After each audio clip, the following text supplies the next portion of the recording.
Hello, today I'm going to talk about some wrist strengthening exercises.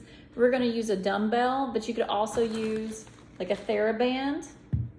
So to use a TheraBand, you're just going to hold the band itself around the wrist and then step on the end of it with your foot.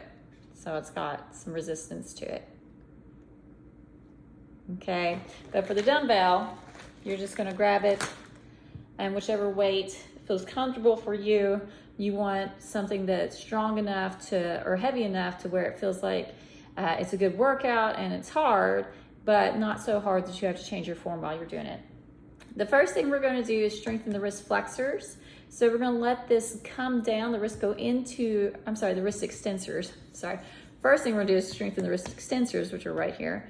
And then we're going to let that wrist go down into flexion, okay, and then bring it up. We're going to slowly lower it into flexion and then bring it up. And slowly lower it into flexion and bring it up. Just like that. Slowly lower into flexion. And the reason we do that slow lowering and the faster bringing up is that this lowering is an eccentric exercise, which has been shown to be helpful for remodeling, especially damaged tendons. Okay, then we're going to flip it over and we're going to strengthen the flexors, okay, by going into wrist extension. Okay, so we're going to slowly lower into wrist extension and then come back up. And slowly lower into wrist extension and come back up. Do that about 3 sets of 15 for each. You can do it 1 to 2 times a day, especially if you're having issues. The next exercise I'm actually going to show in my right arm is going to be supination pronation. So supination is this, okay? Forearm is facing upward. Pronation is this. The forearm is facing downward. You want to be careful you don't do this because that is shoulder rotation. You want to have your forearm at your side, okay?